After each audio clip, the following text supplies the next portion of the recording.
exactly. We have 2 minutes that remain. I just wanted to bring us back together as a group and ask if any of these breakout rooms, if questions came up that would be best addressed at the group as a whole, or from a perspective that you didn't get to check in on. I was really impressed with how everybody was bouncing around to get the different perspectives that they wanted.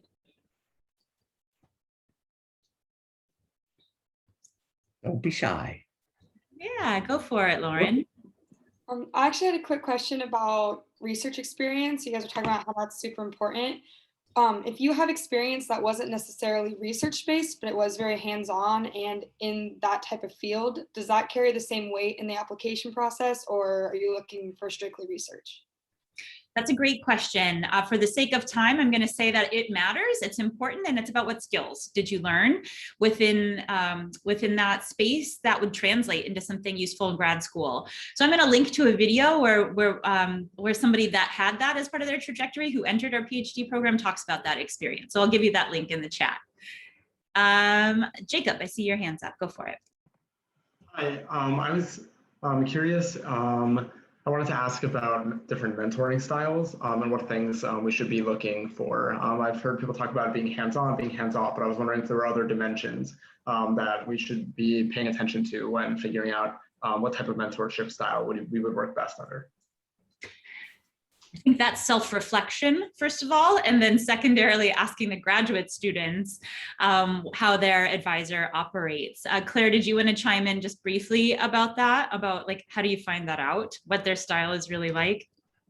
Your advisor style? Sorry, I was responding in the chat, so I missed. Sorry to catch you off guard. Yeah. Okay, the answer that I know that graduate students give is that it's okay to email graduate students in advance as you're applying. They all did that. Elizabeth's nodding her head yes. They all did that, and we're really grateful to the graduate students who replied to them, and they are happy to pay it back. So that's a good thing to do, is to say like, hey, could you tell me about the advising style of this person? And then for you to decide whether you think that's going to work with you.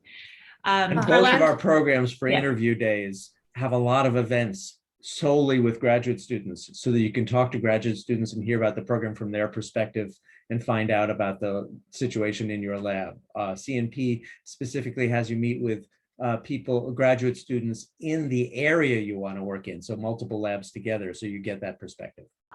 Okay, we're going to let Maggie ask our last question. Any other questions you have, put them in the chat. We're going to compile everything that's in the chat and make a Q&A document to send out to you. So any questions that you put they will be answered, and you'll just have to wait like a day for them to come out, well, actually 2 days probably, to come out to you. So feel free to just slam us there. If there's something you wanted to ask, we will get to it. Maggie, you get the last question. Thank you. Oh, I'm lucky. So what kind of programming skills do you expect applicants to have, especially for cognition perception? Yeah, so we don't assume people have programming skills, but if you were admitted, you'd get an email from me in May saying if you don't know how to program, you probably should learn over the summer, because it'll make you hit the ground much more easily when you arrive. Whether it's MATLAB or Python, we don't care, but either would be fine.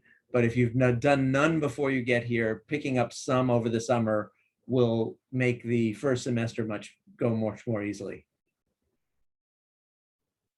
Very true. So thank you, everybody. Thank you for spending 2.5 hours of your day with us to learn about our program, for us to have the experience of sharing with you what we do, who we are. It was really great to meet you. And this is just the start of a conversation. You can already see that your mini mentors have given the email addresses. I will compile that and send out a document of how you can reach out to the people that you've met today and that you heard on this call. So don't feel panicked to get it written down before we end this. Everything you learned today will get shared with you afterwards. I'm really grateful for you taking the time to apply to this. We're really grateful for being able to select you and get to learn more about you. And yeah, like you're seeing, feel free to reach out, email us. We are happy to continue this conversation. Just like it's our chance to get to know you, it's for you to get us, and we want this to be a two-way street.